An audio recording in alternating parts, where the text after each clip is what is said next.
All right, boys and girls, good morning, and we are going to start our day with a great lesson today.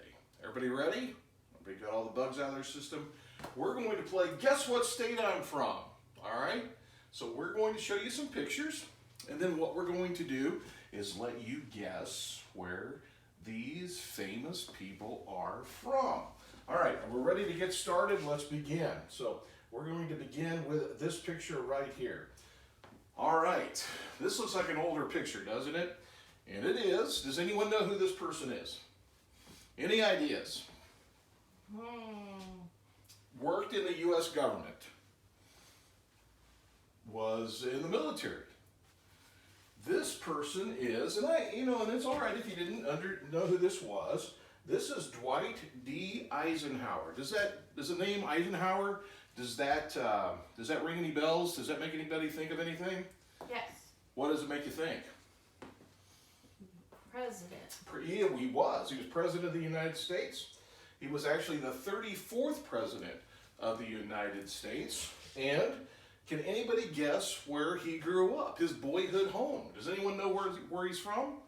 You might have driven through there. If you're driving out on 70, it is actually, his boyhood home is in Abilene, Kansas. That's actually where you also find his library and museum is in Abilene, Kansas. And if you go check out that, I'm sure you will see one of his campaign buttons that I like Ike.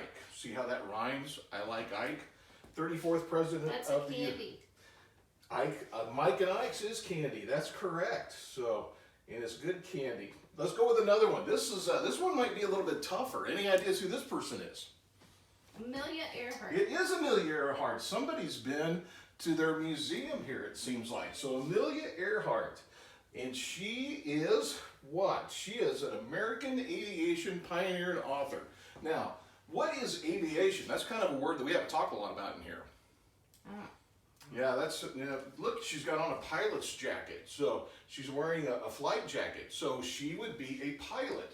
Pilot, planes, those type of things all fall under the term aviation. Things that fly in the air come under aviation. Now, not only was she an aviation pioneer and author, she was also very important because she was the first female aviator, the first female pilot to fly solo across the Atlantic Ocean. She did that all by herself, all the way across the big Atlantic Ocean. Now, does anybody know what year that was? No. That's a little tougher. It was a long time ago. It was actually way back in 1928 when Amelia Earhart flew solo across the Atlantic Ocean. And anyone know where she's from? And I bet you do because it sounds like you've been there. Atchison, Kansas, and that's just that's not less than an hour away from where we are right now. But that's where she is from. So she's from Kansas. Dwight Eisenhower's from Kansas. Let's talk about her. What? Is she dead? She is dead. We'll talk about that some other time. But yes, lost while she was flying. Who would this be? You guys know this person. The Rock. That's not as close. It's actually Bobby Lashley. Bobby Lashley. What do we know about Bobby Lashley? We know he's a famous wrestler, don't we? We do know that. But did you know this? That Bobby Lashley was actually back in 1994, he was the Class 6A state wrestling champion here in the state of Kansas. He was the state champion, won the Class 6A division. And right now, as you know, he is the current WWE champion. Now, anybody want to guess what state Bobby Lashley is from? Kansas. He's from Kansas. And does anybody know what town he's from? No. He is from Junction City, Kansas. So that's where you can find the home of Bobby Lashley, even though I don't think he lives there anymore.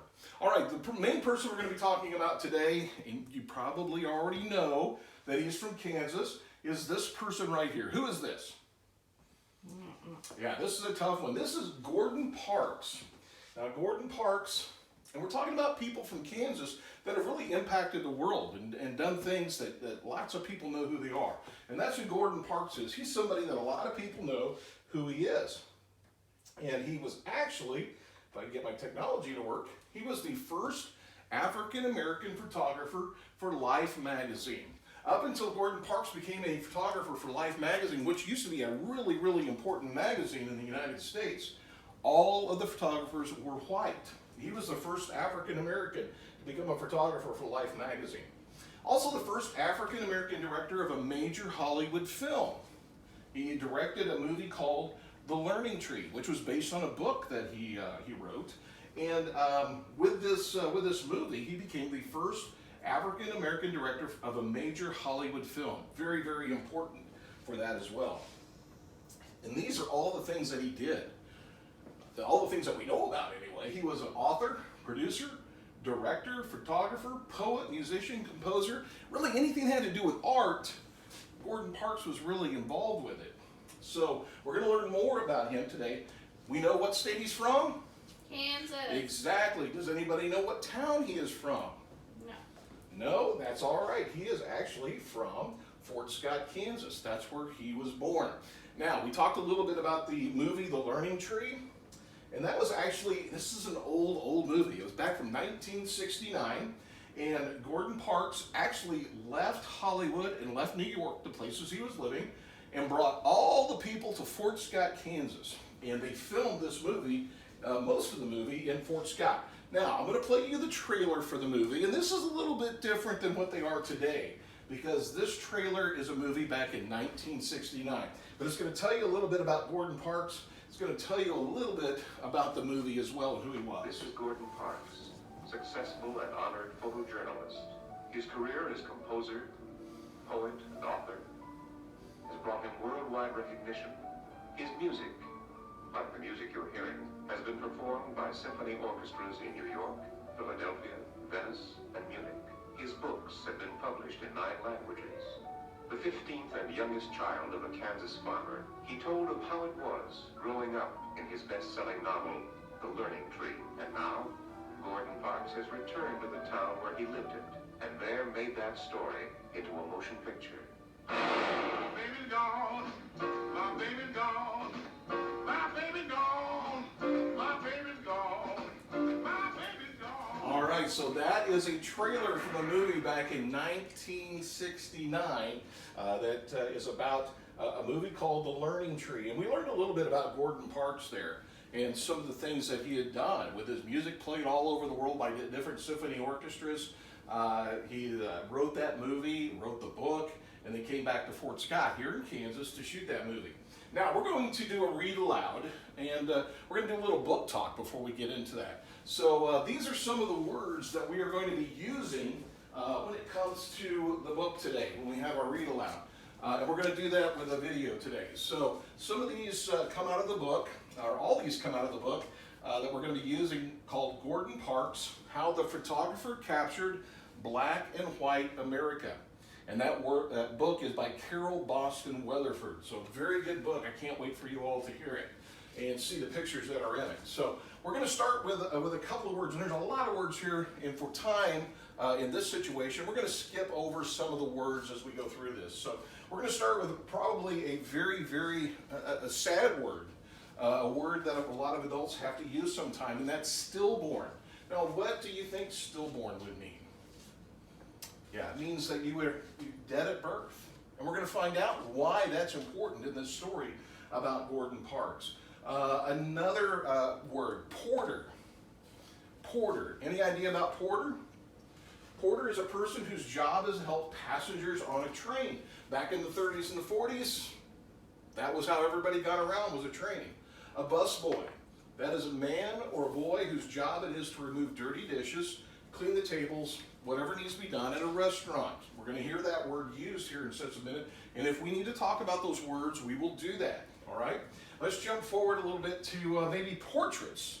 Anybody know what a portrait is? A portrait, in this circumstance, is a painting, drawing, or photograph of a person that usually only includes the person's head and shoulders. So from about here up, remember the picture of Dwight Eisenhower we saw? That is considered a portrait. All right, and symbolizes. That's something that we want to remember. Symbolizes is to stand for something, or stands for something, or to represent something. So we've talked about symbols in this class when it comes to symbols of America. Uncle Sam would be a symbol of America. The Liberty Bell would be a symbol of freedom in the United States. So those are the words we're going to be taking a look at. And right now we're going to go to our read aloud. And that read aloud, we'll get forwarded here. Again, this is the book called Gordon Parks, How the Photographer Captured Black and White America. And this is by Carol Boston Weatherford. All right, and I appreciate all your attention. Gordon Parks, How the Photographer Captured Black and White America by Carol Boston Weatherford. Illustrations by Jamie Kristoff.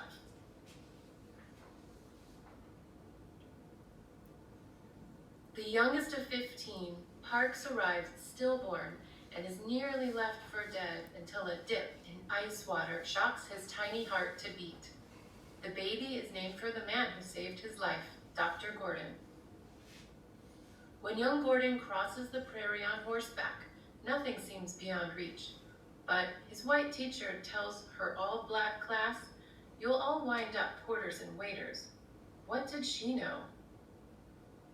After Gordon loses his mother at age 14, he moves in with his sister in Minneapolis. Soon on his own, Gordon works odd jobs, busboy, piano player, and finally, porter and waiter. 25 years old and all but broke when a magazine spread about migrant farm workers inspires him to buy a used camera. That $7.50 is the best money he will ever spend. In 1 month, he teaches himself enough for an exhibit at a camera store. Soon, he is shooting fashion and portraits. One model tells him to take his camera to the big city. In Chicago, Gordon's shots of struggling families on the South Side win him a chance to be a government photographer. He leaves the Midwest and turns his camera on Washington. Gordon wonders, what should I shoot? Search for a subject, says his boss. In the nation's capital, he passes the White House and the Supreme Court. In the shadow of the Capitol, he sees black families living in alley dwellings. He can see that blacks have it harder than whites. He passes statues, monuments, and memorials to mighty heroes. But there are enough photos of white men carved in marble and granite. He glimpses whites-only signs in shops' windows and learns firsthand that even if there is no sign, it doesn't mean that a black man will be served. Boiling mad, Parks vows to lay bare racism with his lens. He shares his vision with his boss, who points him toward his subject. Talk to her, she knows struggle. She is Ella Watson, a cleaning lady in the building where Park works. She supports 5 children on just over $1,000 a year.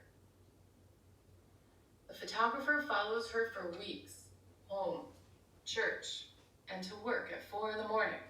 After a long day, she studies the Bible with her family. Gordon takes pictures of her grandchildren too, dressing, eating, reading, playing, not yet knowing the racism that they will surely face. Over his long career, Gordon's photos will run in Vogue and Life magazines, their first black photographer. He will write novels, make movies, compose music and poetry, and be hailed a Renaissance man. But Gordon's most famous shot will be American Gothic. In the newspaper, the photo exposed to the nation the unfairness of segregation. Standing before the flag of freedom, cleaning lady Ella Watson holds the tools of her trade and the hopes of her grandchildren. She knows all too well that the opportunities the flag symbolizes are denied her because of skin color. Yet, she dares to dream of and strive for better. Through Gordon's lens, her struggle gained a voice. You don't have to hear her story to know her prayer.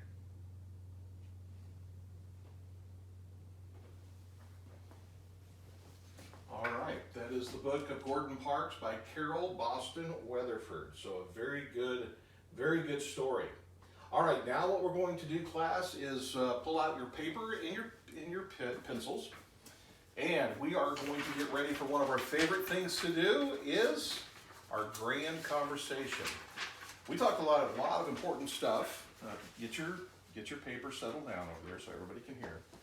All right, we talked about a lot of stuff in this book and a lot of important things, but I want to go back to a picture. I want to go back to a sentence that they used in the story about through the lens of Gordon Parks, he was going to expose racism.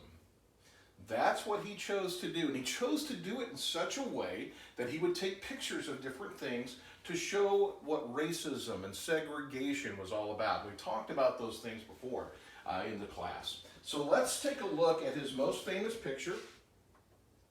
And this picture is called American Gothic. And again, Gordon Parks, his best well-known photo that he ever took. So what I want you to do is to think about that story. Think about that story. Think of how it made you feel when you heard about some of those things. Think about how you feel when you see this picture. All right? Think about those things, and I'm going to give you 5 questions. Now, listen, you don't have to answer all 5, but I would like you to go ahead and answer 2 and just jot down some notes because we want to talk about this. This is something I really want us to have a good conversation about. So here are those questions that I want you to take a look at. All right? What are some things you learned from this book? All right? What are some things you learned from this book? We've got actually 3 more questions and a statement we're going to go through. Explain the topic of the book. What was the book about? All right? What are some things you learned from this book? Explain the topic of the book. Also, what is the most interesting thing you learned from this book? I learned from this book. I learned some interesting things. What are some of the interesting things that you learned from this book? How about this? Talk about why the information in this book is important. Or is it? Is this just a story? Or is there something inside this book that we can learn from? That we can learn a lesson from? We've got to know that as well. And why do you think the author wrote this book? Why do you think the author wrote this book? All right, and you will answer those questions. I'm going to give you about 5 minutes, and we will begin our grand conversation. So let's go ahead and get those answers written down. Give it a good think. If you need anything, raise your hand and I'll come around and help. All right, that was a quick 5 minutes, wasn't it? All right, so what we're going to do, we're going to jump into our grand conversation. And Karen, I'm going to ask you first. All right, did you pick one of those questions to answer? Yes. All right, which one? The topic of the book. The topic of the book. Okay, so we're going to explain the topic of this book. First, what was the topic of the book? Gordon's, his life. The life of Gordon Parks. That's right. That is the topic of the book. That's really the character of the book. But let's dig in just a little bit deeper. So we got the character of Gordon Parks. Gordon Parks he spent $7.50 on what? A camera. He bought a camera. And what did he vow to do with that camera? Does anybody remember what he vowed to do? He was going to through his lens, he was going to expose segregation and racism. Remember?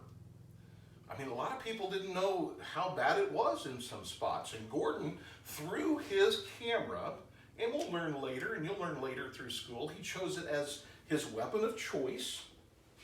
He used that to expose racism in the United States. Great picture here. Great picture of American Gothic. All right, Karen, how about, why do you think the information in this book is important? For us to learn how you can take one small thing and make it a lot of people know about something. Wow, that's a great insight. You know, when I think about the information in this book and why it is important, I think about we're just learning how to fight racism, how to fight segregation back in the 30s and the 40s. But Karen went even further to say how one little thing can make such a big difference in this type of a fight. Boys and girls, very, very good. You did an awesome job with that. We're going to turn off our projector right now. And what I want you to do is we have talked about things of cause and effect. You've got two sheets. You've got a cause and effect sheet, and you have a syllable word sort sheet. That's a hard thing to say sometimes. So what I want you to do, let's grab your cause and effect. All right? It's the one that has the 4 boxes on it that go across. And we talked about cause and effect before. When something happens, it can cause something else to happen. So let's talk about first thing on your list, that the effect. The cause is blank. By the way, write your name up at the top right hand so we know who did it. All right. The first thing that we see is the effect, that Gordon lives and is named after the doctor who saves him. All right, that's the effect. That's what happened after something occurred. There was a cause, and the effect is Gordon lives and is named after the doctor who saves him. What do you think the cause would be? He wasn't alive when he was born. That's right. He was not alive when he was born. And what did we call that? Do you remember? No. We called it being stillborn. Very sad thing. But the doctor took Gordon, even though he was born dead. He took him and dipped him in icy cold water, and he started to cry. And because of that, the mother went ahead and named Gordon after the doctor, Dr. Gordon. And that all happened in what town? Do you remember? Fort Scott. Fort Scott, Kansas. That's correct. All right. Let's jump ahead to the next. There's 3 more for you all to do. I'm going to give you about 5 minutes, or when I see you guys are done, we'll move on to our next, all right? Go ahead and complete those.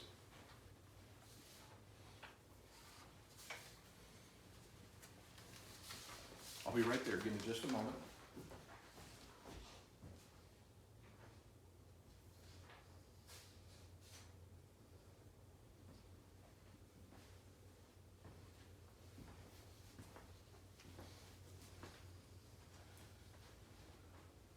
Very good, boys and girls. You're doing a great job on these.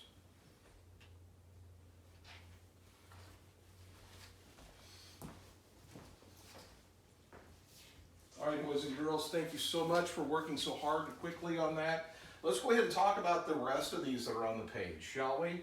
All right, on the number 2, we have his mother dies when he is 14 years old. His mother dies when he's 14 years old. That's the cause. What is the effect? What happens because his mother dies? Do you remember? He had to go live with his sister. Exactly. He went to live with his sister in Minneapolis, Minnesota. And he took up a bunch of different jobs, didn't he? Piano player. He ended up being a porter, like his teacher said he would. And he ended up buying a camera. All right? Now, let's jump down. Another here. We have the effect. All right? So we're going to find out what the cause was. In 1 month, he has an exhibit and is doing fashion and portrait photography. All right? That's the effect. What caused that? What's the first thing that happened? Do we remember? Bought a camera. He bought a camera for how much? $750. $750, and who taught him to use it? He taught himself. He taught himself. All right, you guys are doing awesome. All right, here's the cause. Give me the effect. He does an outstanding job while he is in Chicago. And because he did an outstanding job while he's in Chicago, what happened? You remember? It's a little tougher. Life magazine. Went to Life magazine, but before he got there, he had a chance to work in government as a government photographer in Washington, D.C. So very, very good. You guys are getting awesome when it comes to learning cause and effect of things. So very, very good. All right, let's jump to our next thing. We have these syllables word sort. All right, grab that. There's a 15 words there, and we're going to work the first one together. Down below, you got your 15 words here. There's 15 blank spots down below. And in those blank spots, you're going to see, you'll see a 1 and some 2s and some 3s and some 4 and a 5. And what I want you to do with that Do you want us to cut these apart? No cutting. Put your scissors down and we're going to be okay. All right, thank you so much. I appreciate that. So, all right, what I want you to do is we're going to take a look at these words. And remember how we talked about syllables before, how we can kind of clap or snap and know what those syllables are? All right, let's talk about our first word, which is stillborn. How many syllables do you think is in the word stillborn? Let's do the clapping. Here we go. Ready? Stillborn. How many? 2. 2. Exactly right. All right, so what I want you to do is take that word stillborn and put it in a box that has 2 on it. And then continue through all those 15 words. All right? Let's get that done. And put your name up in the top right corner so I know who did it. We're going to be handing this in. We're Can going we to be cut handing them this in. apart though and then No. glue them in the squares? I want you to write the word in there, please.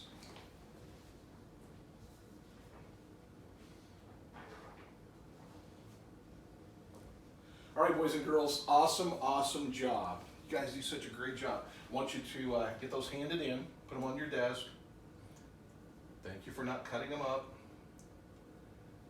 Get those on your desk. All right, now, because we like to cut things and we like to glue things, we like to color things, we're going to do something pretty incredible now. We're going to make a quilt. Any of you have a quilt at home? Anybody have you all have quilts at home. And so what we're going to do is we're going to make things called a quilt block. And the quilt blocks are the squares that we will put together to make the quilt. And so what I want you to do, I want you to think back to the read aloud that we did with the book about Gordon Parks. I want you to think about that picture of Ella Watson. And what I want you to do is create a block. We've got your construction paper over on our work table. We've got your construction paper, glue, we've got your crayons, we've got everything there to help you make these, all right? And so when you're done, you all get a square and access to all the construction paper. And so what I did, this is the square that I came up with. I just made a picture of the camera. Gordon Parks, what I thought a camera would look like. So I just took it, I made the box, I made the circle, made some things that made it look like a camera, and then I just put the camera down here. So we're going to give you some time to work on a quilt block and just think about how the story made you feel, something you remember from the story, and I want you to create your own quilt block. And then what we're going to do on our big giant bulletin board, we are going to put all these together and make our own quilt. And then we'll take a picture of it and make sure everybody gets a copy of it. So that's what I want you to do. Boys and girls, you have been awesome. Gordon Parks, what town was he born in Kansas? Fort Scott. Fort Scott. He was give me one of the jobs that he did. Took pictures. He took pictures. We call that a person what? Photographer. Photographer. He was a director. A poet. A poet. He even wrote a ballet. Can you believe that? He did write a lot of different things. So Gordon Parks was a pretty awesome person. And you know what else is pretty awesome? I got a chance to meet him way back in the early 2000s at a party down in Fort Scott. So just for a moment. But yes, I did. I had the opportunity. So anyway, let's get over to our stations, boys and girls. Make sure that we pick up all of our handouts that we gave you. You need to get those into Mr. Gazaway, and we'll get a grade on those. You guys have been awesome. Let's get over and get done on our construction paper and make our quilt blocks.